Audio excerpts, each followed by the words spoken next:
एक बार की बात है। एक बहुत ही बुद्धिमान व्यक्ति एक स्थानीय गांव में रहता था।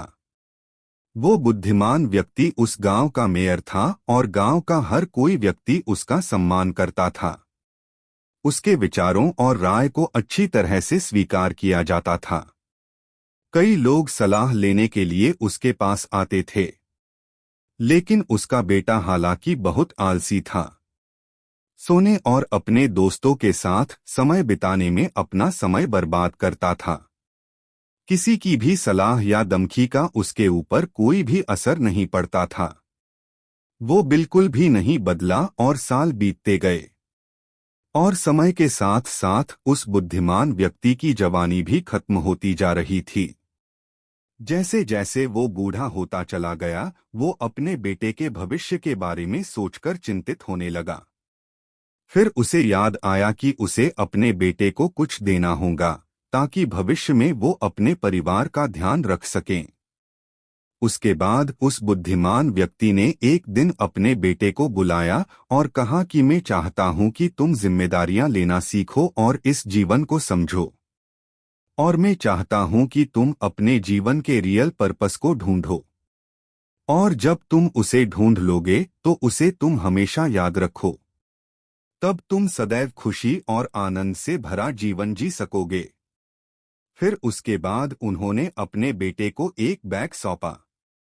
जब बेटे ने उस बैग को खोला तो उसमें 4 जोड़ी कपड़े, हर सीजन के लिए एक, और कुछ खाने के लिए चीजें और थोड़े बहुत पैसे थे। और उसके साथ एक नक्शा भी था जिसे देखकर वो हैरान हो गया। फिर उसके पिता ने उसे कहा कि मैं चाहता हूं कि तुम एक खजाना ढूंढो। और मैंने उस जगह का एक नक्शा भी तैयार किया हुआ है जहां खजाना छिपा हुआ है। तुम्हें उसे ढूंढकर मुझ तक लाकर देना होगा। उसके बेटे को यह विचार बहुत पसंद आया और उसने यह सोचा कि उसके पिता के पास उसके लिए एक अच्छा आइडिया है। इसीलिए अगले ही दिन वो लड़का खजाने को ढूंढने की यात्रा पर निकल पड़ा। उसे वास्तव में बहुत दूर सीमाओं, जंगलों और पहाड़ों की यात्रा करनी थी। जब उसने यात्रा की तो दिन हफ्तों में बदल गए और हफ्ते महीनों में बदल गए। इस दौरान वो बहुत से लोगों से मिला और कुछ लोगों से उसे खाने की मदद मिली तो कुछ के पास आश्रय। वो उन लुटेरों से भी मिला जिन्होंने उसे लूटने की कोशिश भी की और जो लोग उसे धोखा देने का प्रयास करते थे। उसे अपनी यात्रा में उनसे उसे ह्यूमैनिटी का सबसे अच्छा और बुरा अनुभव मिला। धीरे धीरे मौसम बदल गया और जब मौसम खराब हुआ तो वो उस दिन रुक गया और मौसम साफ होने पर अपनी यात्रा को फिर से शुरू की। आखिरकार 12 महीनों की यात्रा करने के बाद वो अपनी उस डेस्टिनेशन पर पहुंच गया और वो एक पहाड़ की चोटी थी। नक्शे में यह दिखाया गया था कि खजाना एक सुनहरे रंग के पेड़ के नीचे रखा गया है। और जब उसे वो पेड़ दिख गया तो उसने उस पेड़ के नीचे खोदना शुरू किया। लेकिन 2 दिन खोदने के बाद भी उसे वहां पर कुछ भी नहीं मिला। तीसरे दिन वो इतना थक गया कि उसने निराश होकर उस जगह को छोड़ने का फैसला कर लिया और अपने घर वापस लौट आने का मन बना लिया। जब वो वापस अपने घर जा रहा था तब रास्ते में उसने उसी बदलती लैंडस्केप और सीजन का अनुभव किया। और इस बार हालांकि वो खिलने वाली फूलों और पेड़ों में नाचने वाली पक्षियों का आनंद लेने के लिए रुक गया। उसके साथ ही उसने केवल सूर्यास्त देखने के लिए अलग अलग स्थानों पर रुक भी गया। उसे पहाड़ की चोटी पर पहुंचने के लिए 12 महीनों का समय लगा और फिर से घर लौट में भी 12 महीनों का समय लगा। जो भोजन उसने अपने साथ रखा हुआ था वो केवल कुछ ही महीनों तक चला। अब उसे अपने खाने पीने और रहने की व्यवस्था करना सीखना था। और उसके साथ ही उसे जंगली जानवरों से खुद की रक्षा करना भी सीखना था। और उसने यह सीखा भी। घर लौटते वक्त वो उन लोगों से मिला जिन्होंने उसे पहले मदद की हुई थी। और इस बार वो उनके साथ कुछ दिन रहा भी। और अंत में जब वो लड़का अपने घर पहुंचा तब उसे यह एहसास हुआ कि उसे घर से गए 2 साल हो गए। उसके बाद वो लड़का सीधे अपने पिता के कमरे में गया।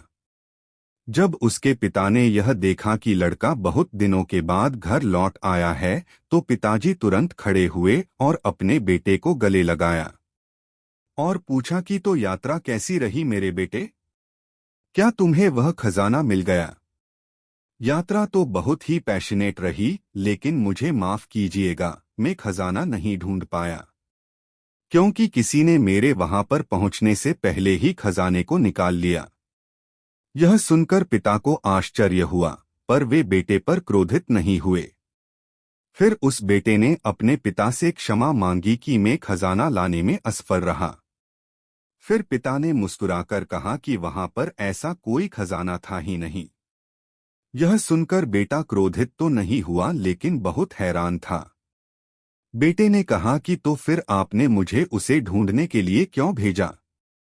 पिता ने फिर कहा कि मैं तुम्हें निश्चित रूप से बताऊंगा कि मैंने तुम्हें वहां पर क्यों भेजा, लेकिन उससे पहले तुम मुझे यह बताओ कि उस स्थान पर तुम्हारी यात्रा कैसी रही और क्या तुमने उसका आनंद लिया।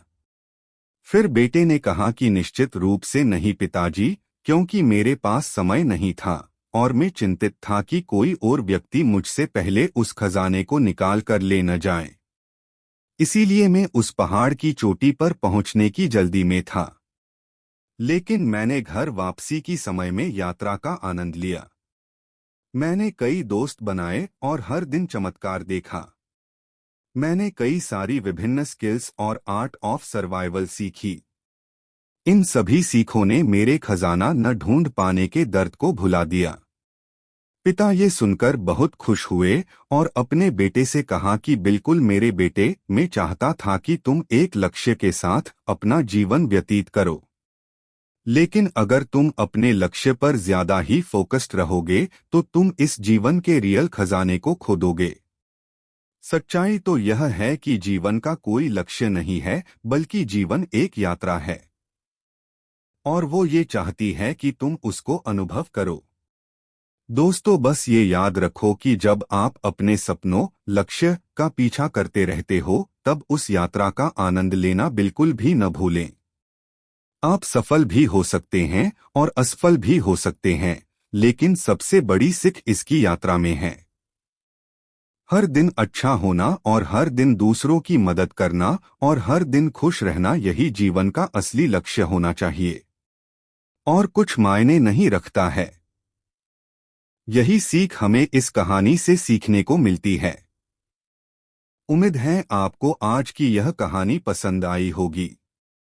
दोस्तों, उम्मीद करता हूँ आपको इस कहानी से एक अच्छी सीख मिली होगी। यह कहानी आपको कैसी लगी हमें कमेंट बॉक्स में कमेंट करके ज़रूर बताएं, और साथ ही इस कहानी को अपने दोस्तों के साथ ज़रूर शेयर करें ताकि उन्हें भी इस कहानी से कुछ सीखने को मिल सके। धन्यवाद।